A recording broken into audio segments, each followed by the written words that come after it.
¿Qué es lo que está pasando en la provincia de Santa Fe en este sentido? Bueno, también hablábamos de números que son de alguna forma bien recibidos, y para profundizar sobre este tema vamos a hablar con Andrea Uboldi, ex ministra de Salud de la provincia y actual también asesora del Ministerio de Salud de la provincia. Andrea, ¿cómo va? Buenas tardes. ¿Qué tal? Muy buenas tardes. Bueno, los números también son buenos para la provincia. Sí, lo que uno está viendo es un descenso en cuanto a la curva, con un cierto amesetamiento, con una realidad un poco diferente de acuerdo a cada una de las regiones, con un descenso bastante más franco en la zona oeste de la provincia, con Rafaela, Sunchales, San Guillermo, donde inicialmente se vio el incremento, y un poco más lento para las ciudades más densamente pobladas como Santa Fe y Rosario. Este descenso, por supuesto, no tiene que estar significando que tenemos que cambiar toda la lógica de trabajo para esta pandemia, porque todavía estamos en meses muy duros, que son los de invierno, y todavía queda mucho por delante y bajar muchísimo más esos números, así que tenemos que lograr disminuir más la ocupación de camas críticas, así que ser muy fuerte. Andrea, ¿cuál es el panorama, teniendo en cuenta esto que vos mencionás, respecto de las bajas temperaturas que se vienen en el invierno? ¿Cuál es el panorama que está verificando hoy el Ministerio, bueno, a través de los comités, a través de los expertos? ¿Cuál es la situación que se está avisorando? Bueno, a mí me parece que este descenso de los casos estuvo vinculado con estas posibilidades de las restricciones, y que ahora, cuando los casos comienzan a descender, hay que ser muy cautos y hacer un muy buen análisis regional en la provincia de Santa Fe para definir qué aperturas o cómo se sigue. Me parece que ilusionarnos con las aperturas bruscas y no planificadas puede ser nuevamente un incremento. Y nosotros, habitualmente en la provincia de Santa Fe, fines de junio es el momento del mayor número de casos de cualquier infección respiratoria, o sea que todavía no pasamos ese momento. Por otro lado, me parece importante también que todo lo que podamos hacer para aumentar los testeos en mayor oferta, y de que de este modo la gente tenga la posibilidad de hacerse un diagnóstico oportuno, ya que en invierno vas a tener más patología respiratoria, es muy importante. Y como tercer punto, no quiero dejar de mencionar la necesidad de incrementar la velocidad y la oferta de vacunas, porque la posibilidad también de control no está solo dada por el diagnóstico oportuno, la atención de los pacientes, las medidas restrictivas, sino que también por lograr proteger a una mayor cantidad de personas en el marco de poder lograr de este modo una disminución real de los casos. Hasta ahora todos estos pasos que vos mencionás se vienen dando, sería mantener esta situación que vos mencionás. Sí, en el sentido de con respecto a las aperturas, me parece que uno, con respecto a la ocupación de camas en terapia intensiva, tiene que ser muy cauto en aperturas o en flexibilizar, Claro. porque todavía la curva está, digamos, los casos están altos y la ocupación de camas está todavía alta, sobre todo en las grandes ciudades. Y con respecto a vacunación, me parece importante que, así como avanzamos sobre la primera dosis, es muy importante que también se avance sobre las segundas dosis, sobre todo en el grupo de mayores de 60, porque a la luz también de las nuevas amenazas como la variante Delta y demás, el lograr completar los esquemas de vacunación, o sea, trabajar en paralelo, ir avanzando sobre primeras dosis, sobre personas que no están vacunadas, y por supuesto, en el tiempo adecuado, ir otorgando la segunda dosis para ya ir completando una vacunación y tener un porcentaje de la población de muy, muy alto riesgo ya con esquema completo. Dos preguntas me quedan, Andrea, por mi parte. Una tiene que ver con lo que dijo Carla Bisotti respecto de las segundas dosis de algunas vacunas. Las primeras dosis no se vencen, dijo la ministra de Salud. ¿Está en lo cierto? ¿Qué es lo que quiere decir esto? ¿Es para tranquilizar a la población? ¿Cómo se puede diseccionar esto que dijo la ministra? Sí, me parece que hubo una interpretación errónea. Yo lo primero que quiero decir es que los que trabajamos en vacunas sabemos que las primeras dosis son fundamentales, porque es donde el cuerpo trabaja con esa vacuna por primera vez en reconocerla y en generar defensas, y en generar, por otro lado, lo que se llama frente a esa infección, en este caso coronavirus. En el caso de las 2 vacunas prioritarias que estamos usando en la provincia de Santa Fe, tenemos que explicarle a la población que, por ejemplo, con respecto a la protección que otorga la primera dosis de la vacuna de AstraZeneca, es de aproximadamente un 76%, y que esa protección se incrementa a un 82% si pasan 3 meses entre la primera y la segunda. Bien. Pero lo que quiso decir la ministra es que si este tiempo es 3 meses y 10 días o 4 meses, esa primera dosis que apliqué no se perdió de ninguna manera porque el cuerpo conserva la memoria, de modo que cuando llega la dosis la debo recibir y aplicar, iniciar un esquema, y rápidamente el cuerpo va a desarrollar a través de las células de memoria las defensas correspondientes. Entonces, es verdad que todos estamos muy ansiosos esperando la segunda dosis, pero quiero marcar los valores de protección. En el caso de la vacuna Sputnik, el valor está aproximadamente casi en un 78% para la primera dosis y asciende a 91% con la segunda. ¿Qué estamos diciendo con esto? Que si una persona se aplicó la primera, no es que al cabo de 3 meses se le desapareció la protección, sino que la protección permanece. Y por otro lado, también recordar que todas las personas que tienen una primera dosis aplicada de Sputnik, de AstraZeneca o de Sinopharm y que previamente tuvieron la infección, tienen valores de anticuerpos a 4 veces o muchísimo más que aquellas personas que no tienen la vacuna aplicada.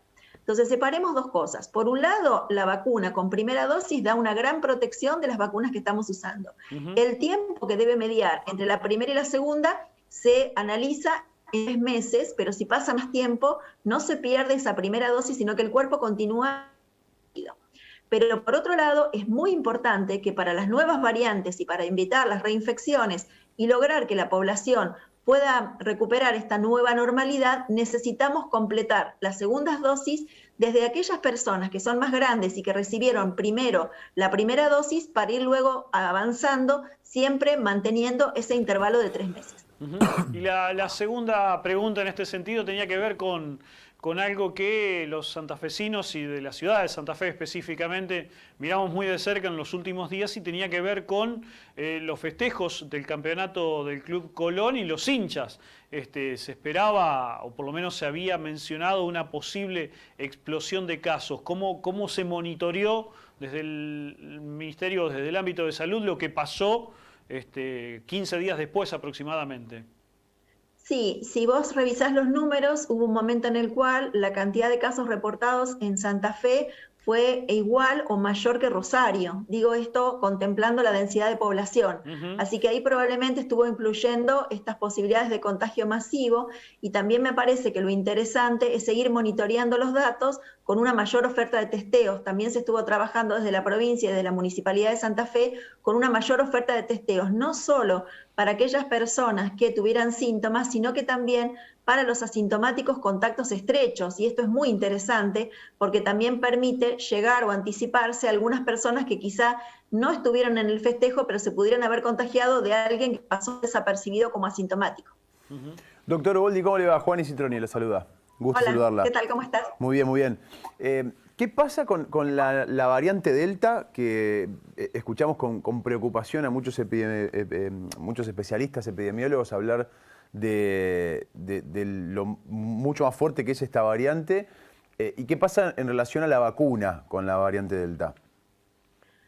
Bueno, es una variante que significa que el virus cambió, y de hecho estas variantes se monitorean en todo el mundo para ver qué tipo de virus tenés en el momento de que las personas se infectan. No se estudia a cada una de las personas que se le hace un hisopado, sino que se seleccionan algunas personas en particular. Lo primero, esta es una variante que surge en India y que por lo tanto es una alerta internacional, y la primera medida muy importante es el control de las fronteras.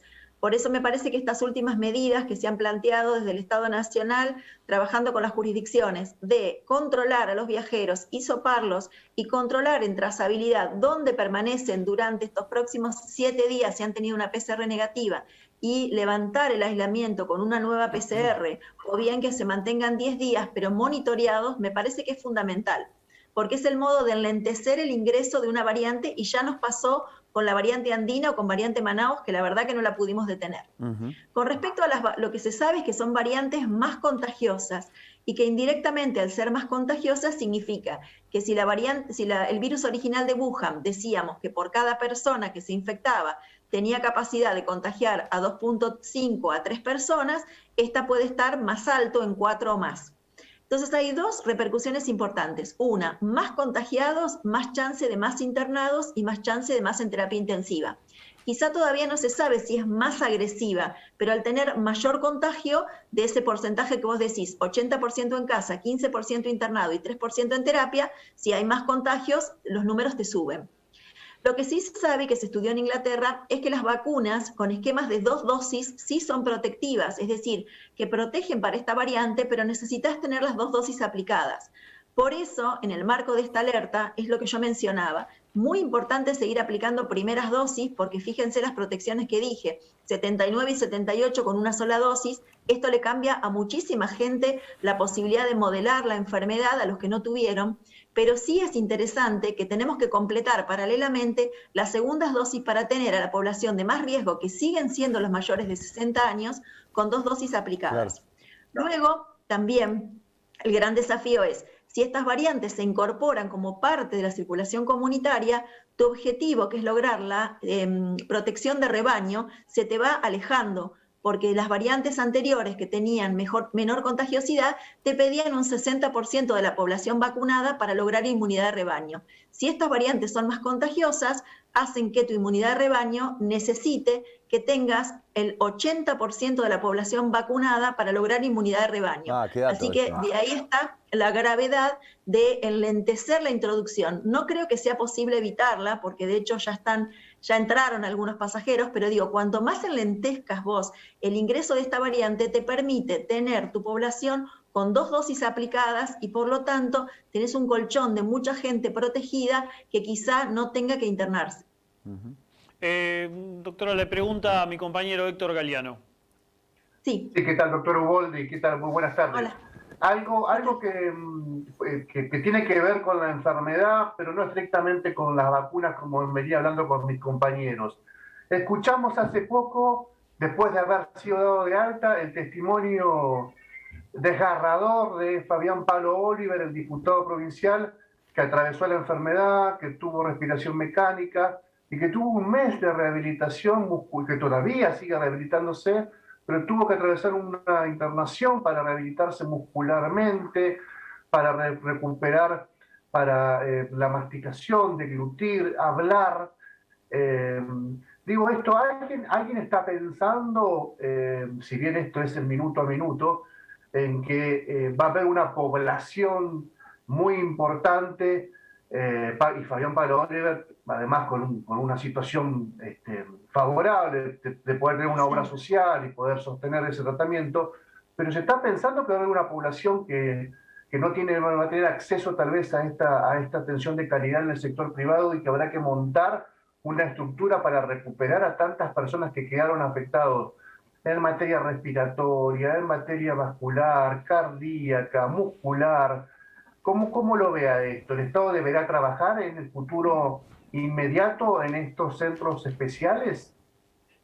Sí, absolutamente. Lo primero que quiero marcar es esto que vos bien decís. Es muy importante que la gente sepa que lamentablemente la enfermedad no termina cuando vos te dan el alta, sino que de acuerdo a cómo la enfermedad los afectó a cada uno de nosotros, hay posibilidad de compromiso de distintos órganos. Y esto quiero marcarlo también para la gente que tiene una evolución relativamente tranquila. La necesidad o la importancia de que el Estado esté garantizando los controles post-COVID, que están muy bien armados en el ámbito privado. En el caso del Hospital Cuyen, con el doctor Ariel Ballina, se están haciendo los controles, pero digo, tenemos que tener una mayor oferta para controlar a las personas que tuvieron el COVID y que luego ameritan una evaluación, recordando que muchos de ellos fueron con un seguimiento telefónico y algunos no tuvieron ni placa ni laboratorio en su control. Ese es un primer punto porque de ahí tenés distintas variables. Hay algunos que requieren hematología, otros requieren neumonología por sensación de sed de aire o su pulmón no funciona bien. Algunos tienen taquicardias o trastornos en la presión arterial. Algunos tienen pérdida de la memoria, otros no recuperan el olfato. O sea que se necesita un equipo interdisciplinario para hacer una primera entrevista por el médico de cabecera y luego una derivación oportuna. Pero hay un gran capítulo, como vos marcas, que son los sobrevivientes y que están vinculados con el éxito de las terapias intensivas.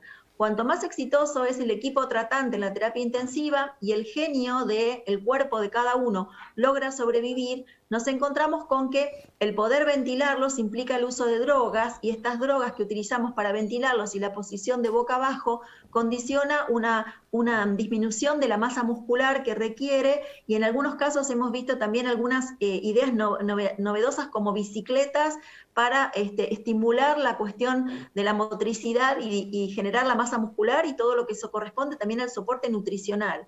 Yo creo que por el momento no está pensado, pero me parece que hay que poner a punto muchos de los espacios de rehabilitación con los que contamos en la provincia y pensar espacios ad hoc, sobre todo en lugares donde quizá haya una posibilidad de un tratamiento interdisciplinario y con diferentes especialistas para poder dar una respuesta, sobre todo en el ámbito público, a muchas personas que van a requerir todo este soporte. Ni hablar de lo que significa todo el tema de la salud mental, digo, porque quien estuvo mucho tiempo internado y estuvo solo, o estuvo al borde de la muerte, o no estuvo con COVID, pero tuvo familiares o perdió 2, 3 o más integrantes de la familia por COVID, también necesita todo un apoyo de salud mental que me parece fundamental y a desarrollar. Doctora, muchísimas gracias por su tiempo. No, solo déjame decir un mensaje más, claro, por la gran preocupación de las personas con la segunda dosis. Es muy importante que esta primera dosis la tengamos lo antes posible y que más allá de que pasen 3 meses o más, esa primera dosis nos continúa protegiendo. No hay nada que se elimine de un día para otro en vacunología, sino que nuestro cuerpo mantiene estas defensas y estas memorias, y por supuesto tenemos que abogar y luchar para que todos reciban el esquema completo de 2 dosis. Así que en principio esperar, y aquellos que tienen inconvenientes porque no han sido llamados o porque no consiguen el turno, me parece que hay que insistir con el 0800 para que puedan recibir la vacuna en tiempo y en forma. Y aquellos que recientemente tuvieron COVID, mi recomendación es que tengan un control clínico antes de vacunarse, que tengan una entrevista con el médico de cabecera del centro de salud o de la clínica o del sanatorio para que sean evaluados y con tiempo después se vacunen. No hay una urgencia en vacunarse inmediatamente después de haber tenido la infección, porque es muy importante controlar el post-COVID, y estas personas están protegidas durante 3 meses por lo menos seguro frente a las reinfecciones, y por lo tanto tienen tiempo para programar su vacunación. Muchísimas gracias, doctora Uboldi. Gracias a ustedes, un saludo enorme. A ustedes también.